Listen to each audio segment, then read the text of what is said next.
Hello, Soraya Bastian here, and you are watching Beyond Breath TV, the place to be to overcome your husband's infidelity and create a beautiful marriage.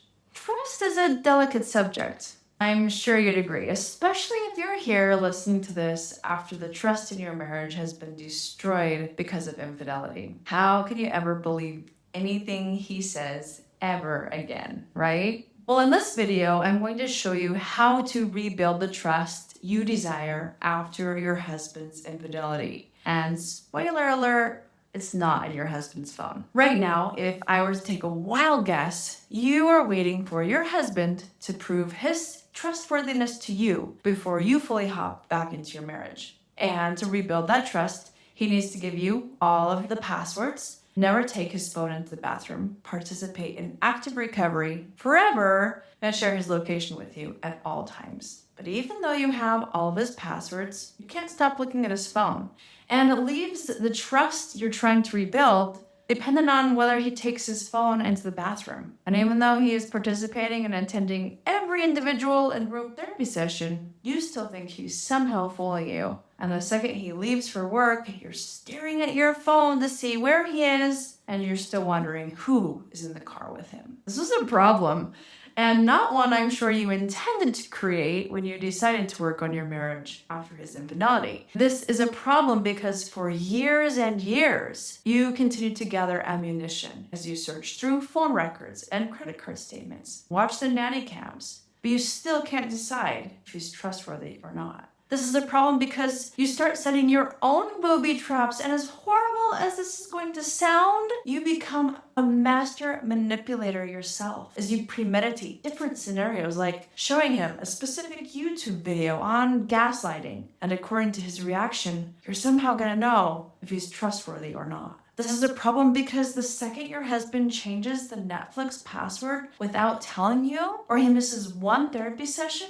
the whole foundation of your marriage sinks because it was being built on quicksand. And now it feels like you're back at the beginning, and this betrayal is just as big as the one that started this whole process, and trust is nowhere to be found. You white knuckle and muster every ounce of energy simply to breathe through the severe temptation to not look at his phone, and you're exhausted at the end of the day and nowhere closer to the marriage that you want. Mr. Burrell, author of a book called The State of Affairs, says surveillance rarely breeds trust. I know you believe if you can catch him doing something before it happens, somehow it won't be as painful or as bad. I know you believe that if you can somehow control what your husband says, who he looks at, what he thinks about, and how he acts, that you can prevent any further pain or suffering. And I know you believe that if you see enough evidence, your answer will be shown to you, and you will be able to move forward with your life. But the truth is, the surveillance tactic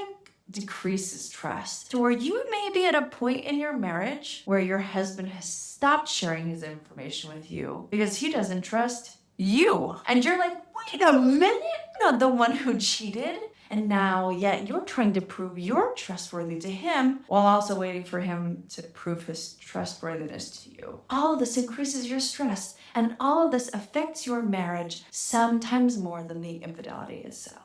Bessel van der Kolk, author of the book The Body Keeps the Score, says, after trauma, the world is experienced with a different nervous system. The survivor's energy now becomes focused on suppressing inner chaos at the expense of spontaneous involvement in their lives. As a result of all of this, your marriage stays strained, and you feel like trust will never be restored. Well, what if there's a new way? Because reality is, when that is your method of rebuilding trust and creating the marriage you've always wanted, you're actually creating the opposite because you get stuck behind the walls of emotional trauma. No, I know what you want. You desire real happiness. You want peace. You want to live.